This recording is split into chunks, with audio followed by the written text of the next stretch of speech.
Lord, ऐसे हुई थी श्री कृष्ण की मृत्यु। महाभारत काल से जुड़े इस रहस्य को जान विश्वास नहीं करेंगे आप। Lord death mystery. भगवान विष्णु के 8वें अवतार श्री कृष्ण की लीला तो हम अक्सर बड़े बुजुर्गों द्वारा सुनते आए हैं, लेकिन भगवान श्री कृष्ण की मृत्यु कैसे हुई? मृत्यु का कारण क्या था? क्या श्री कृष्ण ने मृत्यु के बाद अपना शरीर त्याग दिया, और उनकी मृत्यु के बाद क्या हुआ? इन सब सवालों के जवाब जानने की जिज्ञासा हर किसी के मन में जरूर होती है।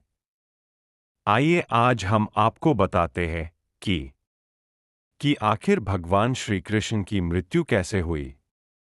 भगवान श्री कृष्ण का जन्म 3112 ईसा पूर्व में मथुरा में हुआ था। हालांकि उनका बचपन वृंदावन, बरसाना, नंदगाम, गोकुल और द्वारका आदि जगहों पर बीता।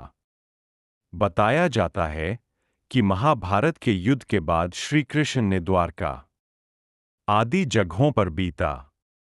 बताया जाता है कि महाभारत के युद्ध के बाद श्री कृष्ण ने द्वारका पर 36 वर्षों तक राज किया, जिसके बाद उन्होंने अपना देह त्याग दिया था। उस समय उनकी आयु 125 वर्ष थी। दरअसल उनकी मृत्यु के पीछे की वजह 2 श्राप है। आइए इनके बारे में जानते हैं। बताया जाता है कि महाभारत के युद्ध के बाद जब दुर्योधन और उसके सभी भाइयों का अंत हो गया, तो उनकी माता गांधारी को अत्यधिक क्रोध आया। अपने बेटे के शव पर शोक व्यक्त करते हुए रणभूमि पर गांधारी ने श्री कृष्ण को 36 वर्षों के बाद मृत्यु का श्राप दे दिया। ये सुनकर पांडव चकित रह गए, लेकिन श्री कृष्ण ने मुस्कुराते हुए इस अभिशाप को स्वीकार कर लिया। इसके बाद ठीक 36 वर्षों के बाद उनकी मृत्यु हो गई। उनकी मृत्यु एक शिकारी के हाथों हुई। भागवत पुराण में बताया गया है कि एक बार श्री कृष्ण के पुत्र साम ने शरारत करने की सोची। साम अपने मित्रों के साथ एक स्त्री का वेश धारण कर ऋषि मुनियों से मिलने गए। स्त्री के वेश में साम ने ऋषियों से कहा कि वह गर्भवती है।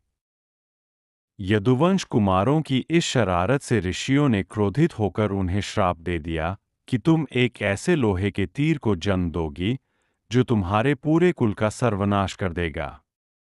इस श्राप को सुनकर साम डर गए और उन्होंने तुरंत सारी घटना उग्रसेन को बताई। श्राप से छुटकारा पाने के लिए उग्रसेन ने साम से कहा कि तीर का चूर्ण बनाकर प्रभास नदी में प्रवाहित कर दो, जिसके बाद सांबा ने वही किया। इस घटना के बाद द्वारका में कई अशुभ संकेत देखने को मिले, जिसमें सुदर्शन चक्र, बलराम के हल और श्री कृष्ण के शंख, रथ का अदृश्य हो जाना शामिल था। धीरे धीरे यहाँ अपराधों और पापों में भी बढ़ोतरी होने लगी और एक दिन सभी नगरवासी मदिरा के नशे में चूर हो गए और आपस में ही लड़ने मरने लगे। इस तरह सभी आपस में लड़कर मार गए। भागवत पुराण में बताया गया है कि एक दिन श्री कृष्ण पीपल के पेड़ के नीचे विश्राम कर रहे थे, तब जरा नाम के एक बहेलिये ने भगवान कृष्ण को हिरण समझकर उन पर तीर से प्रहार कर दिया, जिसके बाद श्री कृष्ण ने अपने देह त्याग दिया और उनकी मृत्यु हो गई। दरअसल इस तीर में उसी लोहे के तीर का अंश था जिसे साम ने उग्रसेन के कहने पर चूर्ण बनाकर नदी में प्रवाहित कर दिया था। इस प्रकार ऋषि के श्राप के अनुसार ही समस्त यदुवंशियों का नाश हो गया। गांधारी के श्राप के अनुसार श्री कृष्ण की मृत्यु हो गई। श्री कृष्ण हिंदू धर्म में भगवान हैं। वे विष्णु के 8वें अवतार माने गए हैं। कन्हैया, माधव, श्याम, गोपाल, केशव, द्वारकेश या द्वारकाधीश, वासुदेव आदि नामों से भी उनको जाना जाता है। कृष्ण निष्काम कर्मयोगी, आदर्श दार्शनिक, स्थित प्रज्ञ एवं दैवी संपदाओं से सुसज्जित महान पुरुष थे। उनका जन्म द्वापर युग में हुआ था। उनको इस युग के सर्वश्रेष्ठ पुरुष, युग पुरुष या युगावतार का स्थान दिया गया है। कृष्ण के समकालीन महर्षि वेदव्यास द्वारा रचित श्रीमद् भागवत और महाभारत में कृष्ण का चरित्र विस्तृत रूप से लिखा गया है। भगवद गीता कृष्ण का संवाद है, जो ग्रंथ आज भी पूरे विश्व में लोकप्रिय है। इस उपदेश के लिए कृष्ण को जगत गुरु का सम्मान भी दिया जाता है।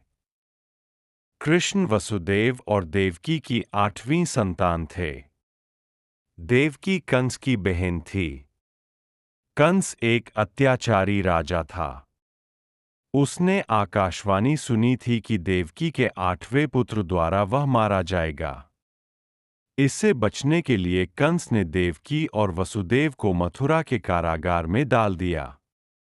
मथुरा के कारागार में ही भादो मास के कृष्ण पक्ष की अष्टमी को उनका जन्म हुआ।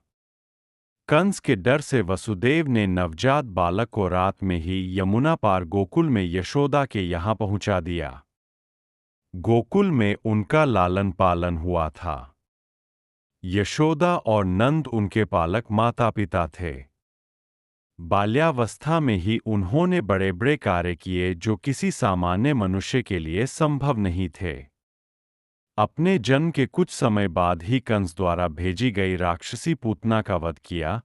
उसके बाद शक्टासुर, तृणावर्त आदि राक्षस का वध किया। बाद में गोकुल छोड़कर नंद गांव आ गए। वहां पर भी उन्होंने कई लीलाएं की, जिसमें गोचारण लीला, गोवर्धन लीला, रास लीला आदि मुख्य है। इसके बाद मथुरा में मामा कंस का वध किया। सौराष्ट्र में द्वारका नगरी की स्थापना की और वहां अपना राज्य बसाया। पांडवों की मदद की और विभिन्न संकटों से उनकी रक्षा की।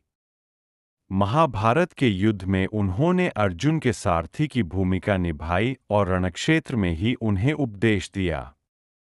124 वर्षों के जीवनकाल के बाद उन्होंने अपनी लीला समाप्त की। उनके अवतार समाप्ति के तुरंत बाद परीक्षित के राज्य का कालखंड आता है। राजा परीक्षित, जो अभिमन्यु और उत्तरा के पुत्र तथा अर्जुन के पौत्र थे, के समय से ही कलयुग का आरंभ माना जाता है। बाल्यकाल और युवावस्था। कृष्ण ने देवकी और उनके पति वासुदेव यादव के यहाँ जन्म लिया। देवकी का भाई कंस नामक दुष्ट राजा था। पौराणिक उल्लेख के अनुसार देवकी के विवाह में कंस को भविष्यद्वक्ताओं ने बताया कि देवकी के पुत्र द्वारा उसका वध निश्चित है।